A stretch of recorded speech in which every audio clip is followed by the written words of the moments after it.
Hi, my name's Wilma White. I'm the Operations Manager here at the Community Reuse Shop. So the Community Reuse Shop is a huge part of our community.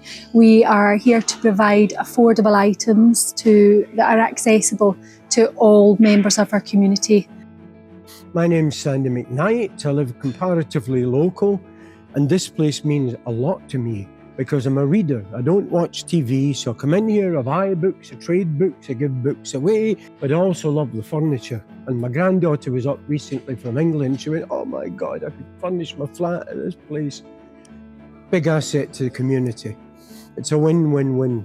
We can accept donations either by customers bringing them to the shop themselves, or we also collect from 4 other zero waste parks throughout the area. Once we've got the items, we hopefully get gifted on them. We then process the items following the Revolve standards. We check that they're fit for purpose, that they're safe, and that we can sell them on. If the items are electrical, they get fully part tested and function tested, and those items also come with a 30-day money-back guarantee for the customers. So because we receive a huge volume of donations through various areas, we have a lot that we can put out in the shop floor. So we need to move those on ideally as quickly as we can. And for that reason, we make sure that our items are priced affordably so they're accessible to everyone in the community. We've gone through lots of different setups and the shops look very, very different over that period of time. We try and make it welcoming and friendly, and the aim is for it not to look like a charity shop. We want it just to look like a run-of-the-mill shop that you would normally go into and buy whatever it is that you require. We do try and make it easy for the customers by having items grouped. So we've got all the linen together, all the bric-a-brac together, etc.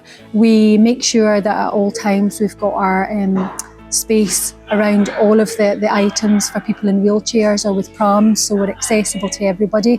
We also have on-site parking, so we've got disability parking spaces there as well, so hopefully that makes it easier and us more accessible to all of the community.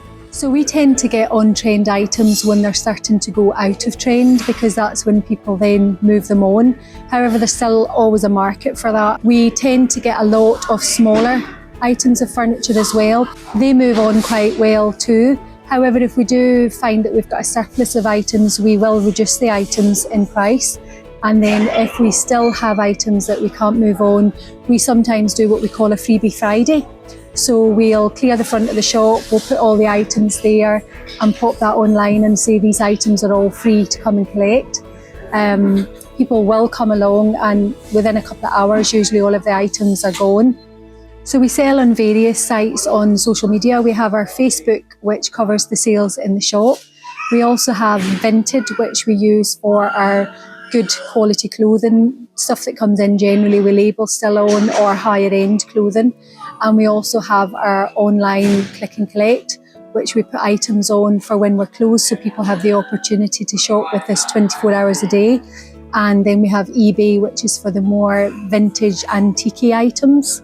We try our best to reuse every item that we get, but unfortunately sometimes there just isn't a market for it.